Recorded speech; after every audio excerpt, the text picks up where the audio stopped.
Welcome to a very special bonus episode of the Working on Wellbeing podcast by the World Wellbeing Movement.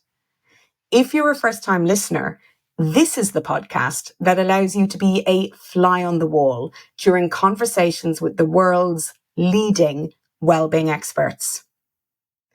I'm your host, Sarah Cunningham, and in this episode, I got to turn the microphone, so to speak, on a hugely successful broadcaster, journalist, author, podcast host, a towering figure in British politics, and a leading mental health advocate. Now, I'm actually recording this part after the interview has already taken place. And I wanted to let you know that this was one of the most open and personal conversations we've had on this podcast. Our guest discussed their mental health struggles, their road to recovery, and what's helped them along the way. It was a heartfelt discussion, and at times it felt quite emotional, and there was the odd strong word. If you're listening with children nearby, or if these themes feel very close to home for you, my advice is to listen to this episode at a time and a place that you think is appropriate. I hope you enjoy this episode as much as I enjoyed the conversation.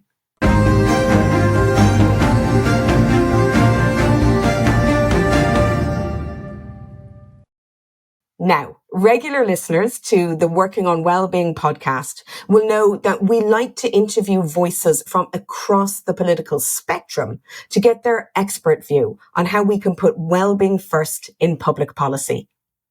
And today's guest brings a rare blend of political insight, personal experience, and public advocacy work for mental health.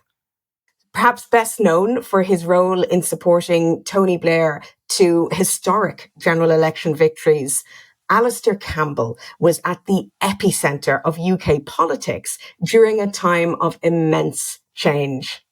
Since then, he has become one of the UK's leading advocates for mental health, sharing his own story in the incredible memoir Living Better, which I have to say I highly recommend, and doing all sorts of work campaigning for improved mental health services and to reduce the stigma associated with mental health challenges. Now, of course, many of our listeners will be very familiar with Alastair from his incredibly successful podcast, The Rest is Politics, which he co-hosts with Rory Stewart. And I have to say, I am more than a little bit nervous to be interviewing a professional broadcaster and podcast host and author. But Alastair Campbell, goodness, you are so welcome. Thank you. Thank you very much. And also, I don't know what professional broadcaster. I don't think I am. I think the great thing about podcasts is you kind of do what you want. Well, no rules. I suppose you trained as a journalist, though, and you have got what I think is, if not the leading, certainly one of the leading podcasts, not only in the UK, but so many of my international friends are also listening to it. So, yeah, we're dead big in Ireland, Sarah. You are. A lot of my friends and family listen. And I have to say, it's a wonderful way for all of us to keep up to speed with politics. So thank you. But yeah, I mean, I suppose, many of our listeners will be familiar with you either from your high profile political career, from that incredible podcast, or from your mental health advocacy. But I always love to start interviews by getting to know the real person behind the persona. And I had the luxury of reading your memoir, Living Better, where you talk really openly about your early life. So I wonder, can you take us back to those pivotal moments where you were growing up, which really shaped your interest both in politics and in mental health advocacy? Well, there's kind of lots of them, really. There was the sight when I was a child on holiday of seeing somebody being sectioned, which I was fascinated by and just sort of mesmerized by this slow process. As we was out in a public place, and I was on my dad's family in the Hebrides, and one of his sisters' crofts, looking out across to this other croft where this guy was being sectioned by police and ambulances and all this stuff. And remember just being fascinated about what was happening and why, and this sort of sense of people not really wanting to explain really what was going on. And then I guess I had a really good childhood in lots of different ways. I think moving, we had to move from Yorkshire, where I grew up, to the Midlands when I was about 11, 12, because my dad had a really bad accident and had to change his work.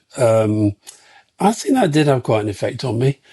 And then the really big one, when I was just leaving school, was when my brother was diagnosed with schizophrenia. That's what really got me interested in mental health and mental illness. And then my own kind of story was probably developing a drink problem, which I stopped drinking when I had a psychotic breakdown.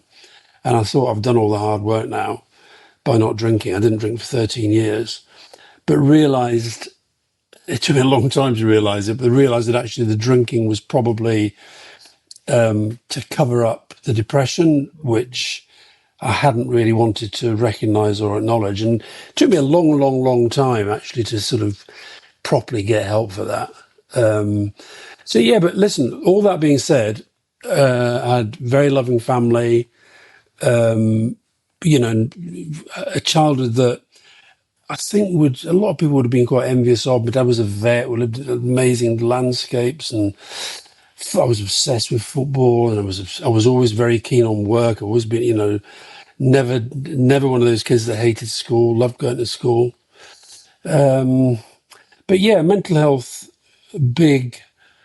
That they I think, looking back, were the key moments for me. Yeah, and you know, I have to say to any listeners, I highly recommend your memoir, whether anybody's struggling themselves or if you're supporting somebody you love who's struggling. I think it's so well written, and certainly it does come across that you had a very happy childhood, a very close family. However, as you say, there were those moments during it. But you mentioned your breakdown in the 1980s, and you mentioned, you know, drinking was probably one of the warning signs. Were there other warning signs looking back at that time? Yeah, for sure. In a funny sort of way, I think the workaholism was probably a bit of a warning sign. I was getting very bad tempered. I was getting quite irrational at times. But that being said, I was very high functioning, and I was the youngest news editor in Fleet Street. I remember Fiona, my partner, tried to phone my boss and say, listen, I'm really worried about Alastair. I think he's having a nervous breakdown. And this guy said, no, he's brilliant. We just love him. He just got so much energy and, you know, so many ideas. So there was no sense of me kind of heading over the cliff.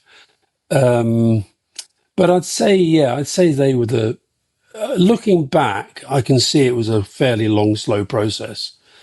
But at the time, I didn't really have a sense of it until I did go over the cliff, as it were. But I think this is really interesting because a lot of listeners will resonate to that idea of being high functioning and maybe the mask that others cannot see them suffering. And it's interesting that, of course, the person who did pick up is Fiona, who you talk a lot about in your book, and, you know, obviously have the most incredible relationship. She's in your jam jar, which will mean something when we get to your jam jar a bit later. But I guess I'd love to ask you, for anybody listening here who's hearing things that resonate with them, who's struggling themselves, what's your number one piece of advice to anybody listening struggling?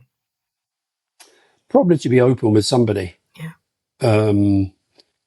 I never was. So when I was in that period, I was kind of, I sort of thought I was Superman. I could do anything. You know, your rational mind knows that it's quite hard to do a really difficult, high pressure job if you're drinking all the time and you're smoking all the time and you're not caring about your sleep or your diet or anything else. But I thought I was different. And then when I realized I wasn't different, and I just, you know, I kind of went over the edge, as it were, I'd say in the subsequent recurrent bouts of depression, I never talked to anybody about it. I never admitted it. If Fiona said to me, what's wrong? I'd say nothing. You're the one who's wrong. Why do you keep asking me what's wrong? What's wrong with you? All that kind of stuff. So I would say the best thing to do is to be open with somebody. It doesn't have to be a partner. It doesn't have to be a spouse or a parent or a sibling. It can be anybody that you feel you can be open with. Could be a doctor, could be a nurse, could be a friend, could be a work colleague. It doesn't matter. I think just to get that sense of getting out there. What's really interesting about the way I've handled all this, and I think it's one of the reasons why I have become a campaigner on it, is because when I came back from my breakdown, I was in hospital for a while, then I was resting at home for a while. I actually didn't go home. I went and stayed. I couldn't face London. I went and stayed with a friend in the countryside. And then when I finally got back to my old job, I went back to my old job that I'd left to go to the one where I cracked up. And it's quite amazing how understanding people were but also what had happened was, I mean, I wasn't as well known as I became, but I was kind of quite well known in the newspaper world. And all these crazy stories had done the rounds about what had happened. And I just thought, sod it, I'll just tell them what happened. I'll just tell everyone what happened. And I felt so much better doing that. Felt so much better. It also, I think, made them understand. It was a very drinking culture, newspapers back then. It made them understand. And almost without exception, they went along with this. Look, don't try and drag me to the pub. Don't try and tempt me. Don't try and, just understand. And some of them were just amazingly kind. There was one point where I had a bit of a panic attack when I was out on a story, and this was pre-mobile phones. I was in this phone box and I was trying to get my head together to file a story, and I just couldn't do it. I was absolutely, and probably because it was a terrorist thing. It was at Heathrow Airport, and I'd been at Heathrow on the morning of the day that I broke down. There was a special branch element, and the special branch were the people who arrested me and all this sort of stuff. So I kind of was having this kind of panic attack, I guess. And I phoned a friend of mine on the Mirror who worked down in the West Country. And I told him exactly what was going on. I told him the story I was on. He just did all the work from there. He filed it for me in my name. He just, so there was some amazing kindness. I had this sort of sense of rebuilding myself, which was really, really important. So I think that would be my advice. Be open with somebody. And without, you've been very kind enough to plug my book 3 times already. But I do find actually reading other people's stories, particularly people who've kind of got through stuff, sometimes you can't identify with it at all. Other times you can. And I think the worst thing about depression is the feeling when you are depressed that nobody gets this. I'm the only person who's feeling like this. It's just bollocks. I mean, loads of people feel like it. So building networks around that as well, I think, is important. Yeah. But openness to me is key. And I think it's really helpful to hear that you got such kindness back, because this was the 1980s when there was still a lot more stigma and taboo around mental health than there is today, thankfully. So I think it's incredible advice. Well, I'll tell you where that came from. That came from leadership. Yeah. Because what happened was I'd left the Daily Mirror to go to a different newspaper. That's where I was when I had the breakdown. I think in part because I'd left the Mirror and I went to a place that I just wasn't politically at home, and my brain got scrambled. When I went back, the reason was that my boss, who had basically said when I left, never darken my door again, and told me he thought I was making a terrible mistake and all that, he was one of the first people to phone me up and say, get well and then come back. And so that sent the message out.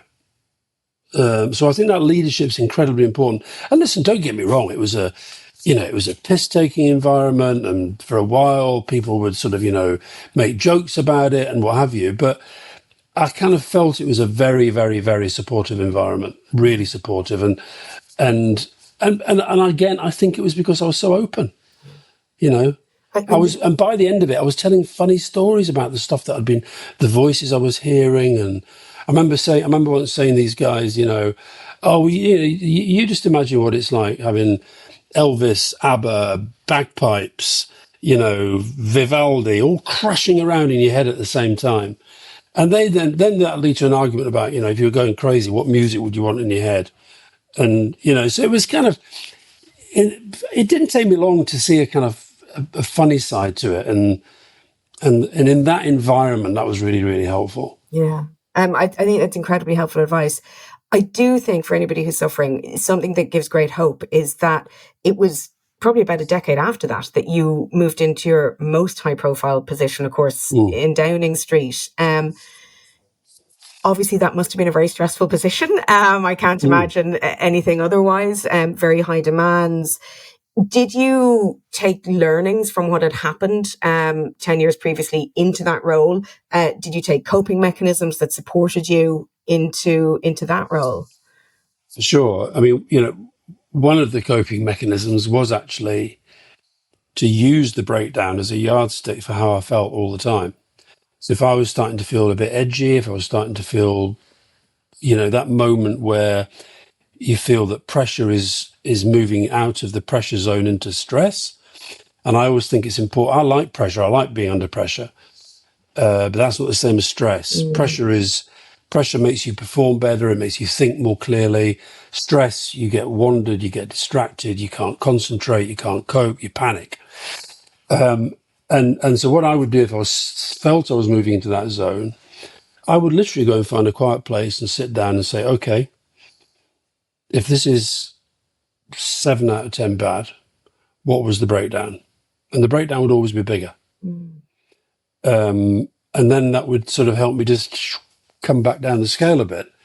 So, and then the other, I'll be honest, I think my resilience comes from that experience.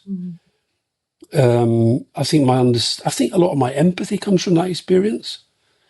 And I think empathy in politics is fundamental. I think empathy in any difficult role where you're managing lots of different people and lots of moving parts. And, you know, it's funny because I had a reputation for being kind of very hard, I guess. But the people who work with me, I don't think would say that. They'd say disciplined and rigorous and tough-minded, but they wouldn't say hard. I think I was good at getting things out of people, because I think the other thing it gave me was a sense of understanding that, you know, you may think you're really special, you may think you're Superman, but actually there's absolutely nothing you can do unless you've got good people around you.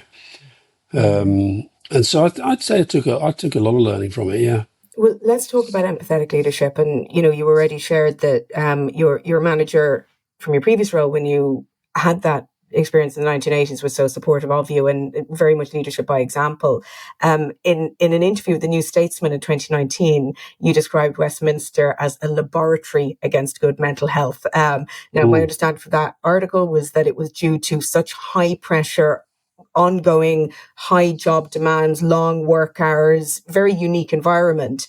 But albeit unique, it is a work environment. And I know that you have, very strong views on actually how employers, how business leaders can foster a mentally healthy work environment.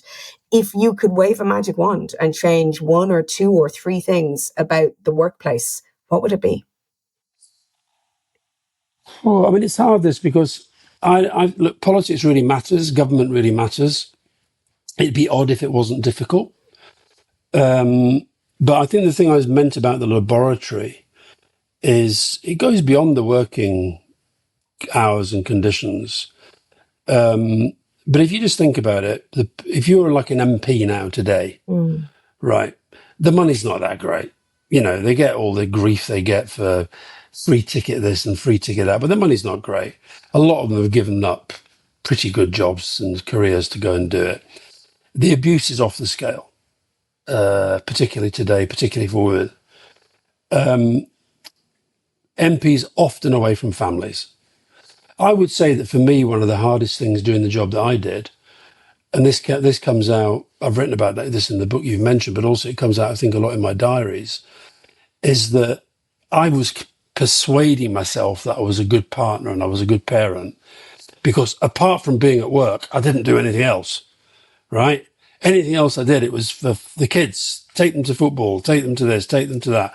But actually, I remember one of my own sons, when he got into difficulty with drink, and we had one of those kind of family sessions, and there's me sort of, and he basically said, yeah, it was all, yeah, you tried your best, but let's be honest, you know, driving up to Burnley with you on the phone for 8 hours, sort of, you know, shouting at people, it wasn't a great day out. The football was all right. It wasn't a great day out. So you kid yourself that I think that family pressure thing's incredibly hard to deal with. Now, listen, I don't want to make it sound like people shouldn't go into it, because one of the things I'm worried about in politics is so few people of real talent want to go into it. But I think that's what I meant by the laboratory. And the thing about the sort of the magic wand, because I like to think I talked the talk well, okay, and I meant it. I would say to people, just because I come in at 6:30 in the morning doesn't mean you have to, okay?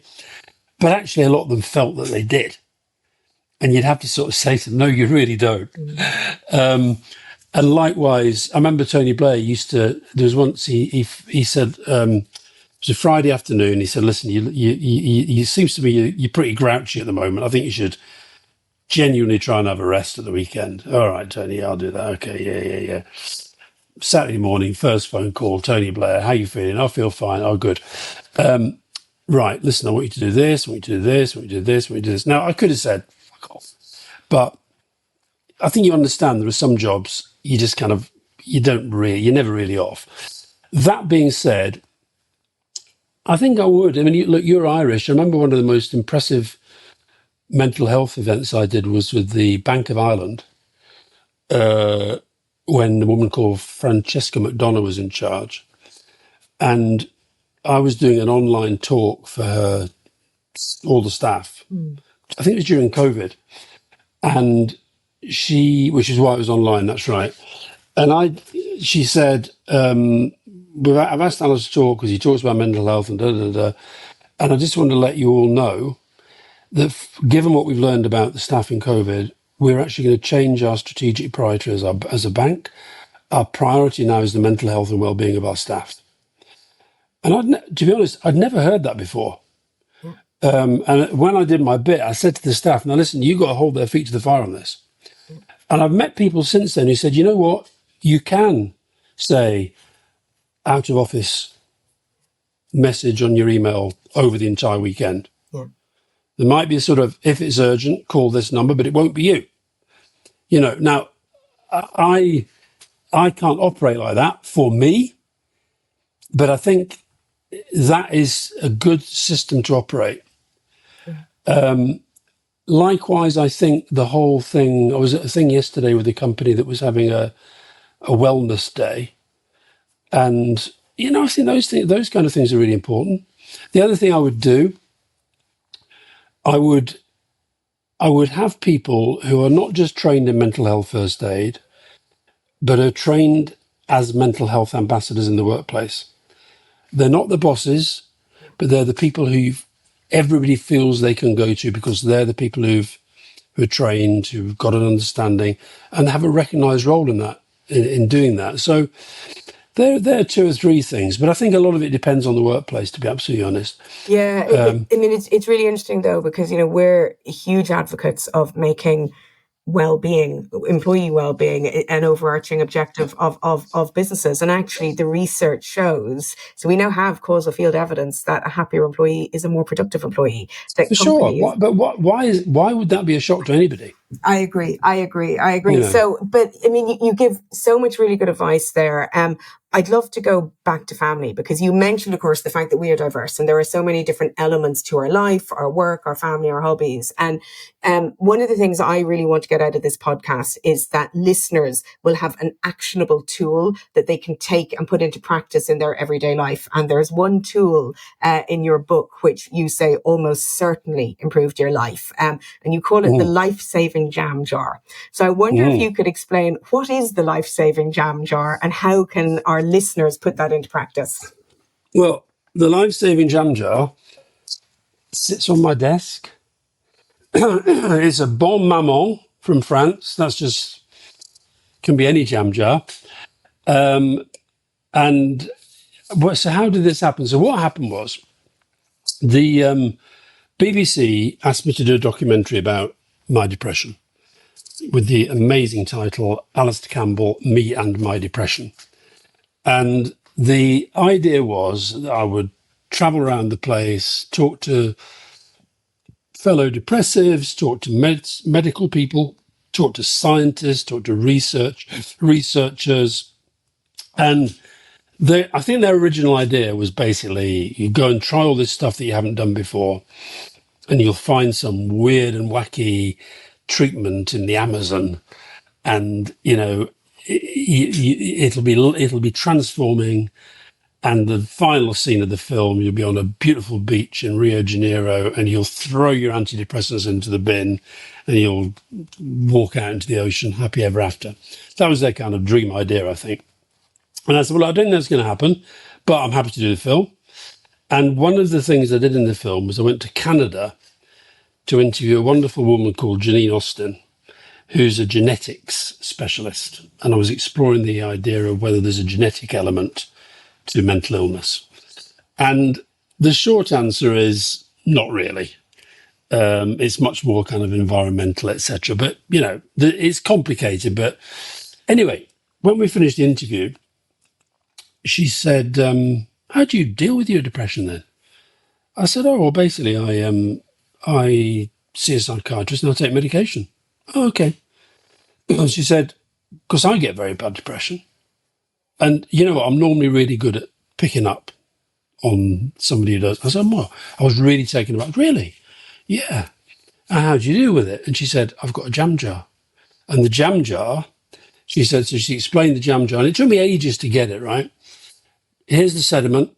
Here's your life. Good stuff, bad stuff goes into your life. Good memories, bad memories, things that matter, things that don't. And it all mixes up and we have billions of experiences and thoughts and memories and what have you. And most of the time we get by. She said, sometimes we don't get by because the jam jar gets too full and it explodes. You're ill.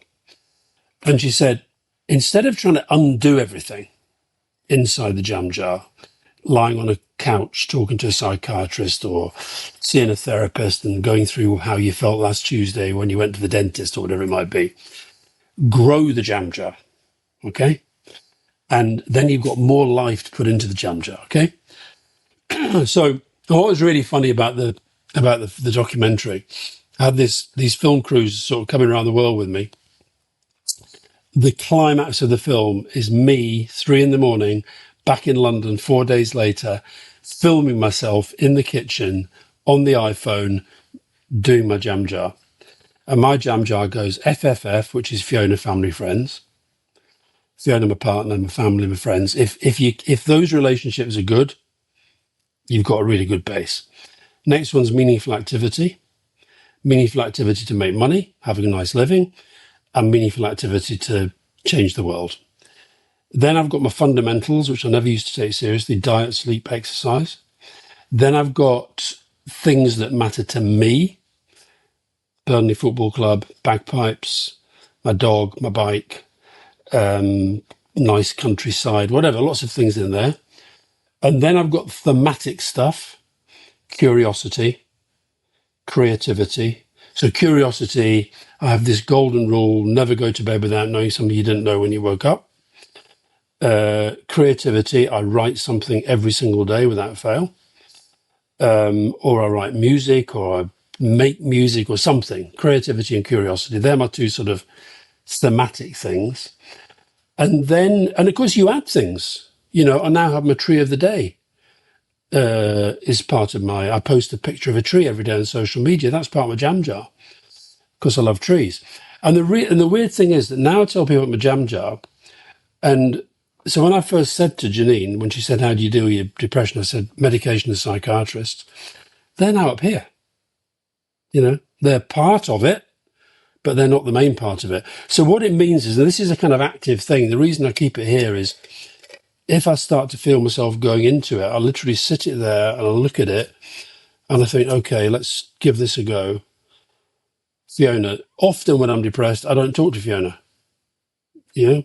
so I make an effort. Sometimes I can't, but I make an effort. Meaningful activity, I'll do something. I'll force myself to do something. Sleep, diet, exercise speaks for itself. If I feel tired, I'll go to bed. I'll watch what I eat. If I don't want to go out, I'll walk up and down the stairs for half an hour. Then I've got other little coping mechanisms in there. Don't listen to the news. It's going to depress you even more. listen to music. Listen to music that makes you cry. You know, I often will listen to, when I'm depressed, I'll listen to music that I know is going to make me cry, and I feel a bit better afterwards. So it's just it's just a little, it's just a little, and the other thing, what's been amazing about it is I do talks to schools now with kids, and they do their jam jars, and then I do you can do organizational jam jars, Amazing. you know, and so, yeah, I love my jam jar. I think it's. I don't think like it's jam. The brilliant. weird thing is I don't really like jam. It's as good as empty. Could use a honey jar, but no, I mean, I think it's brilliant, and it really struck me when I read about it. Exactly as you said, that you would have at that point in your life said that, you know, medication and psychiatry, which of course are important, and let's not diminish the importance of those. Yeah, and I still do. I still take medication every day, and so they are important, but you hadn't necessarily realized all of these other elements of your life that were so helpful. And one question I do have is, there's a lot in your jam jar. There might be more in your jam jar than most people's jam jars. Does that ever overwhelm you? Fair? No, not at all. No, I think most people, if you say to them, I guess what it is, it's a kind of checklist of things that you know have the capacity to make you feel better. So I think if you said to most people, write down a list of things that mean a lot to you, most people will have a lot. Yes. Yeah, that's fair. That's fair. And I think it's a really great exercise for anybody listening to actually do it. And a lovely little note in the postscript of your book was that Fiona's jam jar at the top of that is AFF, Alastair Friends and Family. So I thought that was lovely. Yeah, I think that's just plagiarism. That's just plagiarism. There you go. Of course, these are really, really helpful individual level coping tools. But the reality is that actually we need public policy to play a greater role. And, you know, Sure. You've said that, you know, you've talked about going beyond GDP, the fact that actually GDP doesn't really measure what really matters. Gross domestic product doesn't really measure what really matters. In the UK, national well-being has now been measured for over a decade. But actually, economic growth is still what's constantly discussed. And I would love your thoughts about how can governments, both in the UK and right across the world, put well-being first instead of economic growth. What is that going to take? Oh, I mean, right now, so, you know, we're recording this at a time when, you know, lots of challenges to the economy, lots of focus on figures on this, on debt, on borrowing, on spending, on tax and what have you. And I would argue that is probably affecting national well-being in a negative way, but in part because it is so dominant within the debate. And listen, let's be, you know, we shouldn't be unrealistic about this. It's, you know, part of well-being is the ability to feel more economically secure. Okay.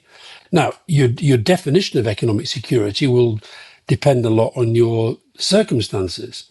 You know, I think within the UK context, I think we do have a lot going for us. But we have a culture and a mindset. I think a lot of this is about our media, to be honest, that kind of, we feel we're being dragged down all the time. And what I'm not into at all, this won't surprise you, is the sort of Boris Johnson boosterism. Let's pretend everything's great. Let's pretend we're world beating everything when we're not. But I'll tell you what we can do is actually educate ourselves and others to have a sense of our own agency. The thing I've learned most of all through this whole kind of mental health exploration stuff is actually that I do have a lot of agency for myself. Now, sometimes it doesn't work, and sometimes I can have my jam jar, I can have my medication, I can have everything else. I can have a nice life and a nice house and a nice family, but sometimes I just crash, and there's nothing I can do about it. But most of the time, I have agency. Now, as I say, I do have a nice life, and I do have a nice lifestyle, but I actually think that people who don't necessarily have all the kind of material stuff also have more agency, I think, than sometimes they recognise. And the agency, I think, is what we all need to be able to tell ourselves that we can not necessarily feel differently, but do the things that might make us feel differently. And I think that's a kind of cultural thing. I think there's and the focus on well-being in the workplace, which I completely support, but it's a very mixed picture about what it means. I actually think giving people agency is a really, really important part of this, and understanding and giving them empowerment to understand that their feelings are just their feelings, their emotions are just their emotions. Question is, what can they do with them?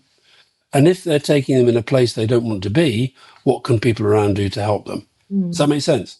It does make sense. I sort of want to dig in a bit more, though, because you gave me so much in that. And, one of the things you talked about was the fact that, of course, there are, I guess, economic things that improve our well-being. And so when we look at, we know, for instance, that being unemployed is one of the biggest indicators of actually somebody having lower levels of well-being. We know that having a safe place to live, access to public transport, access to green spaces, you talked earlier about getting out in nature, all of these things, collectively improve our well-being. They're drivers of our well-being. And I always think that when we talk about public policy, and obviously I have nowhere near the expertise you have, but that, well-being public policy goes far beyond the Minister for Health or the Health Department. It's actually every single department within government. Yeah. That's the bit that I think could do with a re-injection across government right now. Look, it won't surprise you to know that I'm far more likely to trust a Labour government to do the right thing on mental health and well-being than a Conservative government. Well, we've now got a Labour government with a big majority in a context of very challenging times on all sorts of levels: economic, political, social, geostrategic. It's a tough world right now. That says to me that this is actually the time to reinvigorate the stuff that Cameron tried to do and that, Alan Johnson and Alan Milburn tried to do when they were in the health department, and that is to reinvigorate this debate. Theresa May as well. I think when Theresa May stood outside Downing Street and said one of the great injustices was essentially, injustice to mental health care, she said the right thing, but then got caught up in the whole Brexit nonsense and the psychodramas and what have you. But right now, our government, one of the things I know from having worked in government, is it's very siloed. It's structurally very difficult to penetrate that siloing. And the only way you do it is when you have strategic leadership from the top that says part of all that we discuss across here has got to be focused on, are we making people actually feel better about themselves, about their lives, about the country? And I think that could be very exciting. I mean, one of the criticisms that people make of the current government is that there is no sense of a kind of national project, a national mission. I actually think that's not a bad space for one. Something that knits health, education, transport, crime, all of these things. I remember Nicolas Sarkozy when he was president of France, and he flirted with this stuff for quite a long time. I remember he was stunned to discover that there was a direct correlation, for example, between people's sense of well-being and traffic. Okay, well, what does that say to you? That says have a decent transport policy that, means there is less traffic. And so I think all of these things could do with that kind of injection, of a re-injection. I think we've flirted with it from time to time, but I think it needs absolute booster rockets under this sense of this is how you break down the silos. So I think that's what I would say, is that it's that injection across policy. So, for example, let me give you another example. When they talk about Labour government, very proud of these breakfast clubs, for example, which is great, fine. But actually, that is rightly seen as a kind of, if you like, it's an attack on child poverty. But it's also food's about well-being. So if that would be a classic example of a policy that if there'd been this strategic objective of increasing the debate around well-being, you just said, and this is part of, music and the arts, this is part of our individual and national well-being. So I think this is, I'll give you, another example where I mentioned Cameron there. When we had the Olympics, I think 2012 was the last time that the country felt pretty good about itself, that ran that period. And I remember sending a note. Well, we were obviously out of power then, and I was doing all sorts of different things, but I sent a note to David Cameron saying I thought for the next few years you should appoint to the cabinet, elevate sport to the cabinet, but make it part of Olympic legacy. And part of the Olympic legacy is about putting sport at the centre of education policy, health policy, and that would be a massive well-being issue. And anyway, look, he did lots of other things, but he then got caught up in Brexit, of course. What I'm hearing is, if well-being were a lens through which policies were evaluated and every single policy was looked at through a well-being lens, actually priorities would change, and not just in the UK, for governments across the world. I think you'd look. There is an argument. There's this whole argument. We had Kate Raworth, Donut Economics, on the podcast a while back, and I think it'd be very, very hard. And I'm not sure I totally agree with it, but I think it'd be very, very hard to break down the centrality of economic growth in most governments around the world. Okay, maybe that will happen one day, but I don't think I'll be around to see it. While growth is still such a dominant factor in our thinking economically, politically, and as countries kind of competing against each other, then I certainly think that so if you're putting every single policy through the lens of growth, you said earlier, happier workers, more productive workers. Well, we've got a massive productivity problem in this country. Are they related? I think they probably are. So actually embedding it, well, I wouldn't say it's either or. I think you embed one in the other. Yeah. And why do we want to grow the economy? Well, we want to be able to spread prosperity, and we want to have decent public services. Why do we want decent public services? Because they're fundamental to our well-being. Yeah. We actually want, and I actually think on the health side of things, I think West Streeting is kind of, moving from hospital community, analog to digital, and prevention, from cure to prevention. I support those completely. I wish mental health and well-being were more directly embedded into all of that, because they're fundamental to it. Yeah. So what I'm hearing from you, and correct me if I'm wrong, is that economic growth can coexist with a focus on improving well-being, but without the focus on improving well-being and a myopic focus just on economic growth, actually, that's not a good place to be. Is that a fair mirror of what you're saying? Correct. Yeah, correct. So if you take, let's take the recent welfare rebellion in the UK. Could you make the case that the proposals as set out in the original welfare bill and their focus upon cuts to personal independence payments, could you make a case that in isolation was likely to contribute to the additional well-being of millions of British people? Quite hard to make that argument, unless you have a bigger argument about levers that you're going to pull to make their life better in different ways. And okay, they had the whole welfare to work thing, and I get that, and I support that. But I think that's because the lens, as you call it, for reasons I understand, because the economy that they've inherited is a mess, the lens was all about one thing. It was making the numbers add up. Yeah. So widen the lens.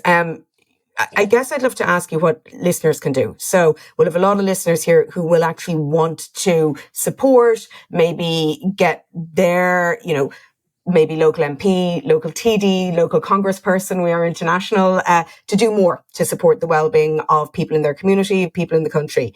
What action can we as everyday people, each and every listener take to actually advocate for well-being public policy, for mental health support? you keep throwing me these full tosses to plug different books I've written. I wrote a book about this called But What Can I Do? And the answer is, whenever somebody says to me, what can I do? I always say, you do whatever you can. Now, for some people, that will mean signing a petition. For other people, it'll mean getting hold of their local suicide prevention charity or campaign and saying, I'm really interested in this, can I come and help? For other people, it'll mean going into politics. Yeah. So I think you've got to kind of do what you can. But my answer would be active in it. Be active. Yeah. You know, anybody who's listening to me and you jabber on about this, I'm assuming is interested in the theme. Right. Be active. Don't just think that sending out a few tweets every few hours about how awful the world is really going to change the world for the better. What will change for the world for the better is if you actually really think things through and then think about the role that you can play. And I think that's more important than me saying, oh, you should do this, you should do this, you should do this. Because, you know, I don't know all the people who are watching. I don't know where they're living. I don't know what they do in their work. I think there are a lot of people. I've been really impressed by when I've gone into different workplaces. I'll meet somebody who's not boss class, but who will be the person that I talk to about mental health and well-being because they've established themselves as that. I think the other thing I'd say is in the family, in the local community, I think all of us can be part of this greater openness. Mm-hmm. I'm absolutely convinced the openness is the key to this. Yeah. And you've shown such great openness. You really have. But you know what's interesting, Sarah, is that people say we've made massive progress, but I'm not convinced by that because I still think, I see this every time when there's a sort of, if the BBC or Sky News want to do a debate on mental health and stigma, it's still a very small number of us who get asked on. Mm. There's not that many people doing it. It is sad but true. What do you think needs to be done to completely remove the stigma? To be fair to the media, I'm often critical of the media. I think the media have been really good on this in the main. I think the British media has been pretty good. And I think they've helped a lot. And I don't just mean newspapers, radio, television. I mean soaps. I mean documentaries. I mean, series. I mean Netflix. I mean, there's been so much good stuff. Mm-hmm. I think employers are key. Yeah. I mean, one of the worst things that I think the last government did, I think it was under Johnson, was cut the time to change stuff. Mm. Time to Change was one of my favourite campaigns ever. It was all about attitudes. We were measuring the change in attitudes. And a lot of that was about employers. We had this big thing of getting a time to change employer. Mm. And you'd go around, and there was some amazing, I remember I did an event at the Bank of England when the Bank of England became a time to change employer. You had all these people, really smart, really wonky, but having this sort of open meeting about mental health and really bringing people out.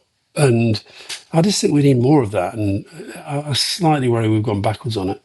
Yeah. I mean, one of the things that we sort of feel is actually that every employer should measure employee well-being and have an action plan on what they're going to do to improve on it. I'm so enjoying this conversation, but I'd love to go to the rapid fire round, which is just a few fun questions with quick answers. So if you had a time machine and you could travel back to your 18-year-old self, what advice would you give to 18-year-old Alastair? Don't smoke. Don't smoke. Or vape. Well, I didn't know about vaping then, but don't smoke. Don't drink. Or don't drink like you're drinking then. And I think probably be a bit more humble. Yeah, but I think it would be on the health front. It would be how I was looking after myself physically, because I think that does have a terrible effect on your mental health. Yeah. If you're abusing yourself physically. I think we've learned a lot, though, science-wise, in those intervening years. But I want you to hop back in your time machine, and I would like you to go 30 years in the future. And as you land 30 years in the future, what's the change that you want to see in the world? Well, to put it this way, I think our mental health and well-being will be a lot better if we have properly faced up to the climate crisis and dealt with it, and if we've managed to inoculate the world against this virus of populism. I actually think I was in a prison the other day talking to some of the prisoners, and it's really interesting talking to this guy, and he said that, he said, I've been in and out of prison all my life, and most of the time people aren't that interested in politics, I've found, down the years, but these days everybody's talking about it because it feels like really on the edge. And he said, climate, Gaza, Russia, is there going to be another war in Europe, Trump, new government here, just so much going on. And so I do think people are waking up more anxious because of the state of the world. So I think I'd like to see the world change fundamentally.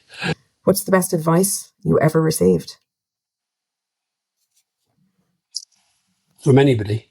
From anybody at any time in your life? Oh, Jesus. Best advice. I've had loads of good advice. Get a lot of advice out of books. Benjamin Franklin. Fail to prepare and you're preparing to fail. That's a really good piece of advice. Marilyn Monroe, Think in Ink. Think in ink, so diary, journal, of course. Write everything down. Write down your problems. Write your way through them. I do that a lot. People, individual people. I think I once had somebody you won't know, but a friend who was a bit older than me, and who said, never overestimate your bosses. Never underestimate them, but never overestimate them. That's a really good point. And I've always felt an ability to, I think what I do in the workplace is I tend to only ever bollock upwards and encourage downwards. Which is great advice, that was because we are never at our best when we come from a place of fear. And if we overestimate, leadership casts such a long shadow, and if that casts a shadow of stress and fear. Yeah. I'm going to throw one last question at you. If you could close your eyes now and think of a happy place, where would that be? Right now,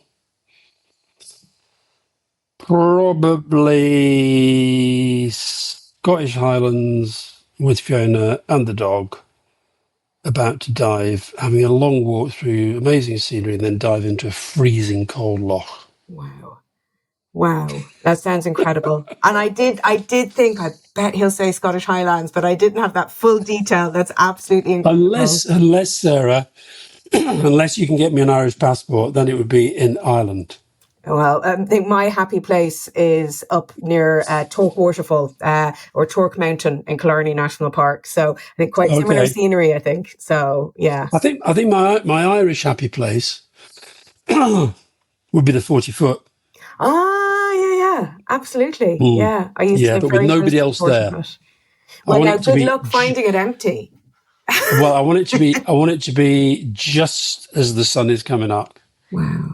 And in you go. And I want it to be raining. Wow. And I want there to be waves. There you are. Amazing. Alastair, it has been honestly just such an honour talking to you. Thank you so much. You've been incredibly generous with your time. And Pleasure. we've just really enjoyed this interview. So thank you so much. Good. Thank you. Good luck.